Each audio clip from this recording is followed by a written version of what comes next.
STEM is science, technology, engineering and maths. And the study of those subjects is seen to be terribly important for the future of this country. So STEM is really just for me, it's a way of life, right?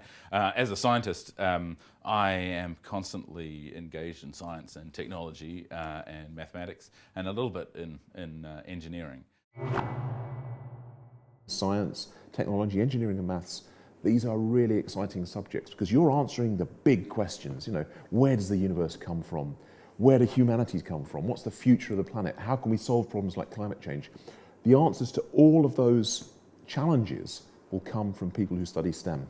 I think they're actually one of the most important aspects of an education because they are the way that we understand the world and the way that we make things better. So, I mean, science in particular, that's a fantastic way of understanding how the world works and how what might happen if we change it and how we achieve that. And of course, science is underpinned by technology, engineering and mathematics. And actually, you know, it's not just about building practical solutions to problems, but sometimes amazing stuff can come out of studying arcane subjects. You know, studying complex mathematical theory can create interesting opportunities that can potentially create new industries in the future. Our entire economy is dependent on innovations in the past, and to maintain our position in the world or to extend it, we're going to have to invent new things. We're going to invent new ways of doing things. We're going to have to build that technology in. And so we need to be a smart nation, and we need to use technology and science sensibly.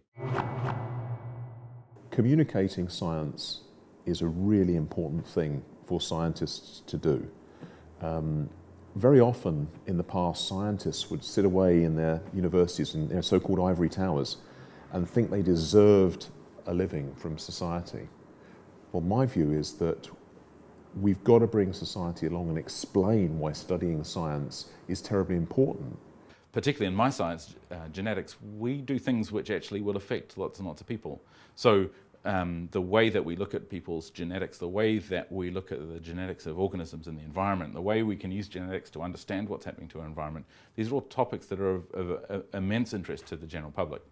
And so we have to engage with the general public to reassure them that we're doing sensible things, but also to show them that actually our subjects are going to have an impact on their lives and that the extent of that impact really depends on them. And through that discussion comes better understanding, not just, you know, of the stuff that I know that I'm sharing with you, but I learn from understanding your perspective.